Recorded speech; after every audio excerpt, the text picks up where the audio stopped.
We've just gone and won. That's all that matters. The statistics and everything will be behind us, but at the end of the day, we've gone and won. What's going on, Egypt? Welcome back to Beyond the 90s. You can tell my voice. I've been down at the ground and I've been very quiet. So I'm trying to just recover it. So hopefully it's a quick one. But I want to touch on a couple of things within the game. Obviously, we won 2-1. There was some, it was one of the most, it had everything in. It had, it was frustration, there was anger, there was hitting on there was Hamza Choudury off the line, there was Vardy scoring goals, there was all sorts of stuff in this game. But let me get into starting formation. I'll tell you a little bit of things that I think worked well, something that didn't work well. At the end of the day, long story short, we got the 3 points. That's all that mattered. You look at the last 2 games, again, we didn't perform well, but we didn't want the game enough. This game, it seemed like the opposite. So let me get into the formations, because obviously you probably would have seen them, but I want to get into some specific formations that we played in the game. So as we see from this here, this is the formation we played, the 3-2-4-1. I was really nervous because Ricardo wasn't playing and Hamza Choudury was starting. And I think you guys know, I love Choudury. I think Choudury's a good player, but I think as a defender, as a destroyer, doesn't really work in this formation. And let's be honest, when we've been playing in this position, he's looked sometimes the worst player on the pitch. And that's me just being completely transparent. And everybody knows that I'm biased towards him. However, you can't say that in this game. Cody comes into the back, so it was Fast, Vestergaard, and Cody. I'll tell you how them 3 performed as a unit as well. Vardy comes in up top ahead of Patson Daka. And you've probably seen Ndidi gets a goal and Vardy gets a goal. Now, we just want to break this down into sections because Leicester City went through different phases of play as we went through the game. So the first thing we did is when we went into the game, let's see if I can put it up again. Apologies if my internet is now starting to mess up. Is there was a period of time for the first 10-15 minutes where it didn't click. It wasn't quite happening. We were playing some good football, but at times we had possession, but we weren't really creating any opportunities with it. Every time the ball was turned over and they got the ball, they were on the break and they looked vicious. And that was a scare because I was thinking, oh God, we're in for a long game, aren't we? Against the run of play, we kind of, they had a couple of shots on our end, saved off the line, saved by really good save by Choudury in the first half. Hermansen's pulling out some decent stops. Walt Fast puts a stupid ball across, puts Hermansen in trouble. Hermansen gets it out of trouble. But in general, we didn't create that many clear-cut opportunities. And it felt in the first 15-20 minutes, if this game was going to continue like that, even though we're on top and we've got possession, there's only going to be one winner. Next thing you know, it was really good actually by Walt Fast. Give him credit. Puts in a ball in the 22nd minute, hangs the ball up. Jamie Vardy gets his head it heads down.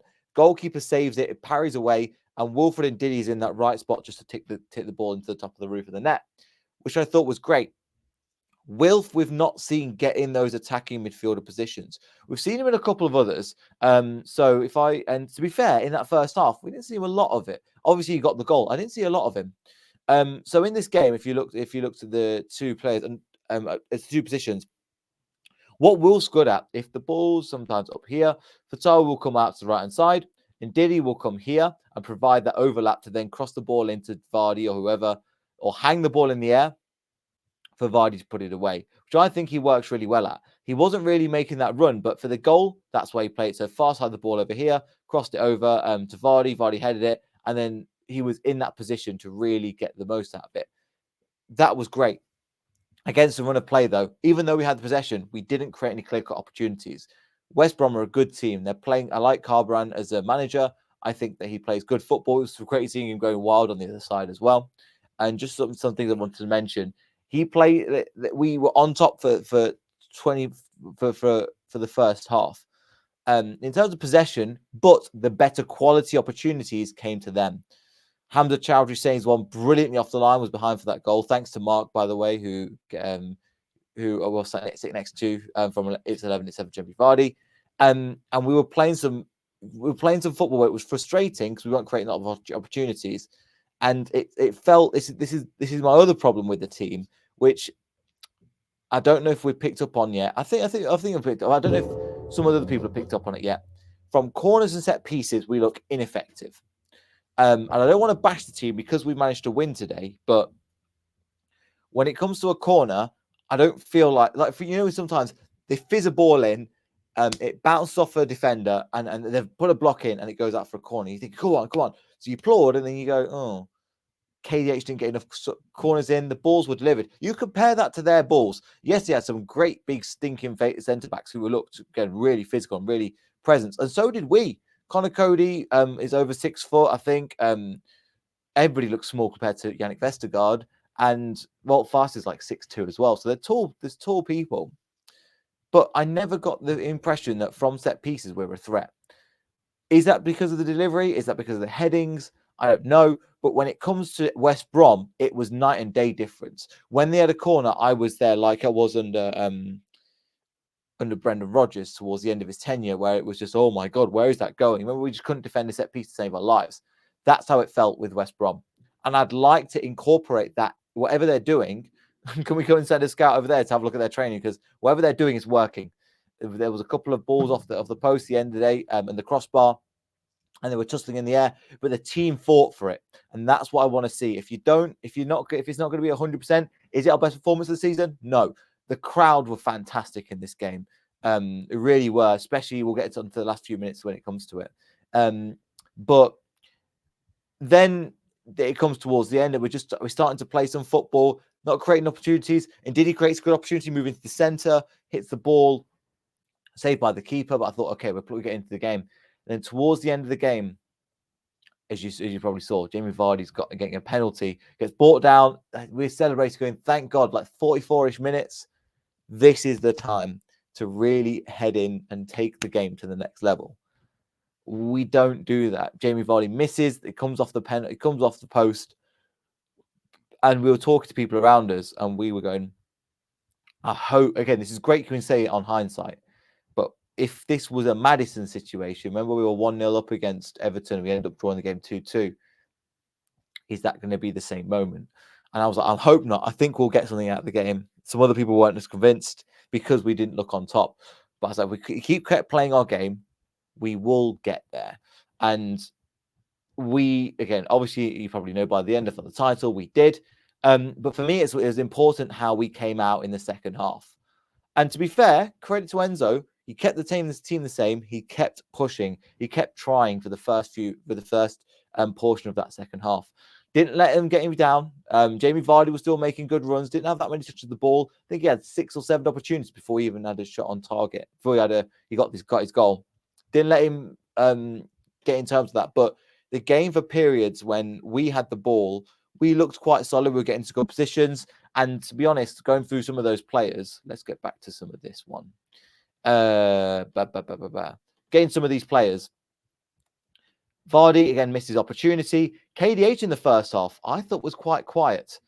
I thought everybody likes to big him up and sing, and I really have that. But I don't know if it's because he's completely knackered. Because he's coming back from an injury. Because bearing in mind, Brendan Rodgers, Enzo Maresca has said in this game that he was yet to be fit. I thought Pratt was probably going to start, but KDH came straight into the team.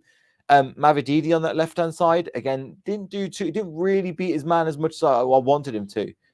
And that kind of stunted us. But in the second half, they both came up great. Winks, I'm going to be honest, Winks looked under par for the last couple of games.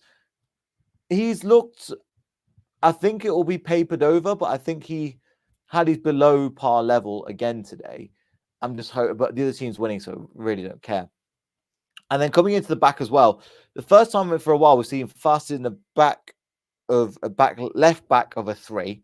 I thought Vestergaard was decent. At times he was popping up in midfield. When we won the ball back, it's like, yeah, brilliant. Okay, no problem. However, I am concerned if we go into the Premier League with him, because there was a time in the first half where he got, I think, for the goal, or no, not for the goal, for their first big opportunity. He got spun and just taken out on the side. He basically, that defender, that right back, sent him to sit back on the bench, and he couldn't catch up at all. Now we can get away with it in the Championship. I'm very skeptical if we go back into the Prem, how we're pressing.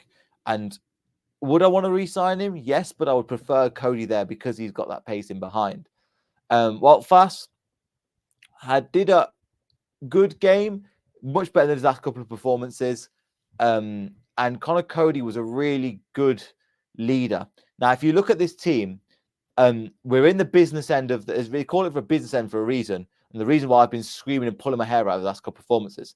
Going into this team, you've got a leader in what? Cody, in Vestergaard, kind of, Winks, kind of, KDH, kind of, Vardy, yes, Vast, kind of.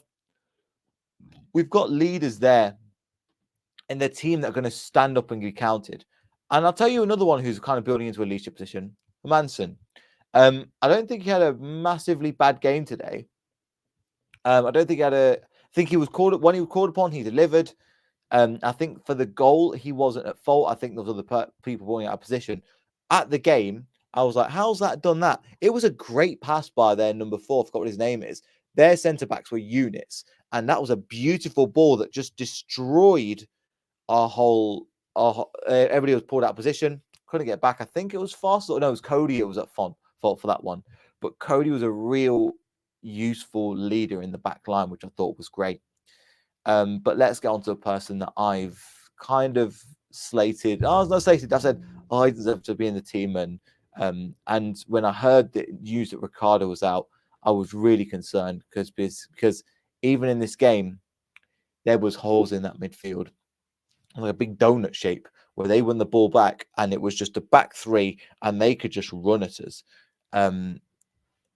Winks wasn't there. Chowdhury wasn't there. However, you've got to give him man of the match. What a performance he had today, Hamza Choudury, considering he's not the player that's going to start every single week, considering how many matches he's been out of. Did he create any of the goals? No, but he saved us. Of the opportunities, West Brom had the better opportunities over that 90-minute period.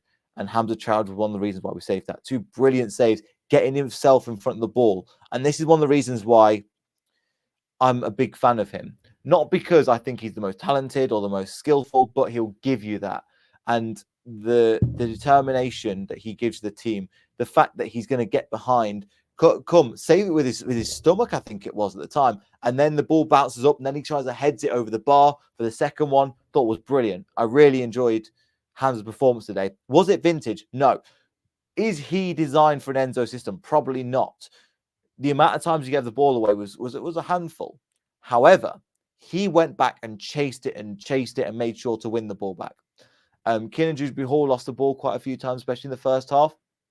But in the second half, he made up for it he was driving that team forward. What I would have liked to see more was that 1-2 link-up play. We saw it a couple of times, but I wanted to see it more, that 1-2 from Mavididi and KDH in the game.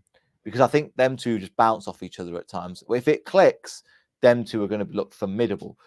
At times, he got the ball, he drove, he gave it to KDH, and they didn't really quite make the right decision. But I want to see that 1-2, ball in over the top, and then somebody put it in the back of the net, which is exactly kind of a nice segue on what happened for the second goal.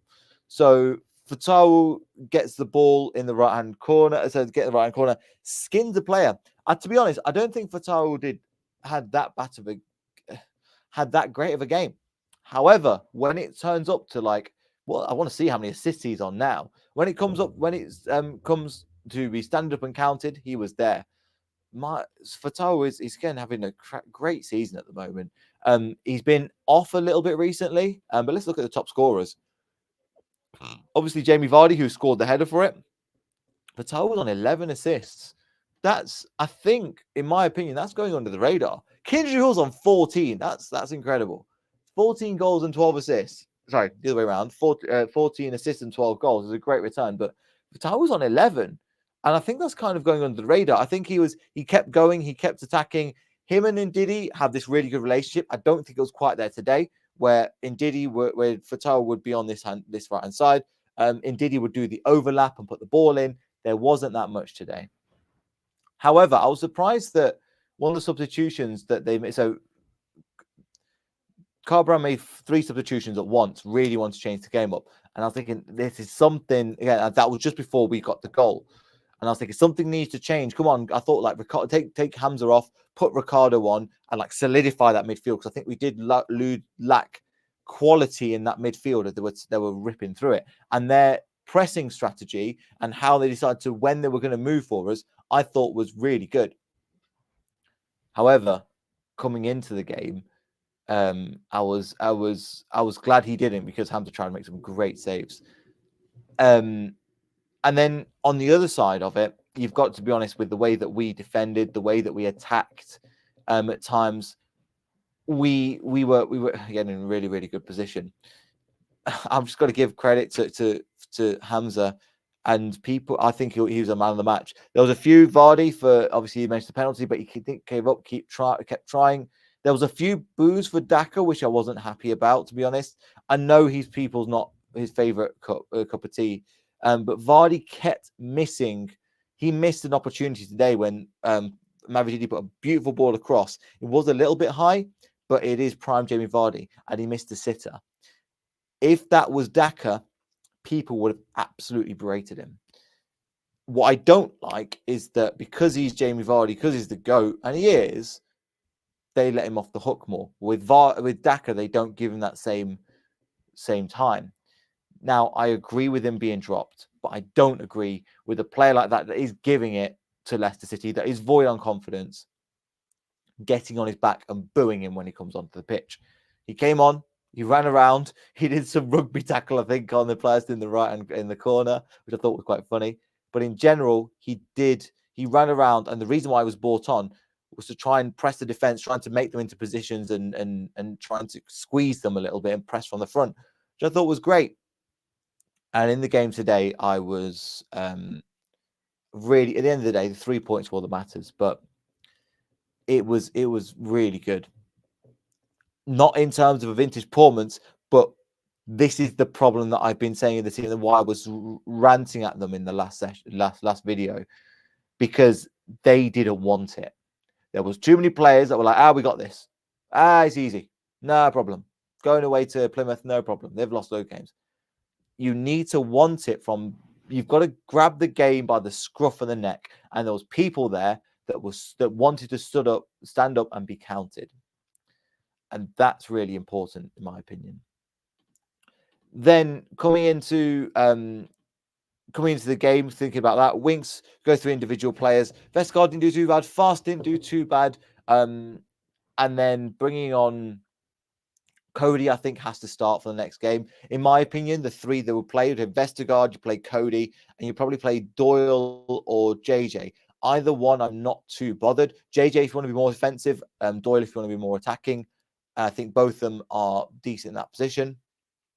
At times, it did seem like the team were a bit tired and looked a bit knackered, but then they turned it up and they went another level, which I thought was happy about. Yeah, and I was and looking at Fatal, we mentioned Ndidi, I thought was a bit missing in the game. I know he got his goal, and credit to him, thought he was a bit missing, considering the levels that he set, and he wasn't great against Plymouth as well. I thought he was kind of weak. Pratt was good when he came on. Jamie Vardy up top is Jamie Vardy. You know what you're going to get with him. Bullying defenders, taking the piss out of the West Brom fans. He loves a goal against them, doesn't he? So that was it pretty much. And another piece of news you probably saw as well. There is no Ipswich playing this weekend. They play 3 times in a week towards the end of the season. Another team to mention, Leeds are playing on Monday. So by the time this has come out, you would have found out, or by the time this is out, by the time Leeds are played, you would have found that out. But another team who have kind of creeped into the title race because everybody's been so shocking, Southampton lost. Not only did they lose, because in 90+6, obviously they're away to Cardiff. They've just lost. But also, if you look at this, 90+4, 14 minutes. Stuart Armstrong, because they've used all their subs. I think he's gone off injured. But they used all their substitutions. They were trying to really go for the game as well.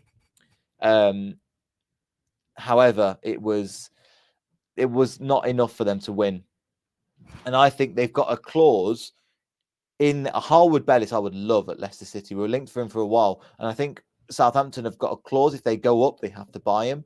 And I'd be all over that. Obviously, it depends on a finance situation. But it shows you, coming into the next game, I think that would be the harder of the two games, because Southampton will press us, they will annoy us, they will harry us, and we will break away and hit them on the counter, just like we did when we played it there around a 1-3-1, 4-1, can't remember now, with Mavididi getting his first goal. Remember, he missed a couple of absolute sitters in that game as well. So that's a little bit of a recap. Let me know your thoughts down below. Again, we got the 3 points. Actually, I forgot to do it. What we normally round up with the table and what that means. So let me get into this as well. The table. So the championship table at the moment. See that Leicester City are now top of the table. Ipswich are in second. And then if you go down to Southampton, who are on 43, the same amount of games played. That's their both games in hand. Well, we've got us and all the teams that have yet played have not got a game in hand. So it's us versus Southampton in the next game. But you look, there's 6 points now between us and Southampton. And then there's 3 points between us and Leeds. So I'm not saying the gap is completely gone. It's reduced slightly, which I'm happy about. But do you know what? Good day at the office. I'm just hoping that this game hasn't knackered them for the next game. However, Southampton team that have just played on Saturday as well is going to have an impact on them. Let me know your thoughts in the comments down below. Like the video, comment, subscribe, all that generic stuff that I always talk about. That really helps the channel. Also, I forgot to mention this. Thank you for 2,500 subscribers. It really means a lot. I appreciate that I've not been doing as many previews and things, but I appreciate people coming back to the channel, subscribing, liking, commenting. I do read the comments. Again, I've not been responding as usual because there's been a litter of Leeds fans who surprisingly probably won't be here for this game, won't they? It's funny how they turn up when they win, when they're winning or when we lose. Anyway, like video, comment, all the subscribe stuff, and we'll see you all in the next video. So goodbye.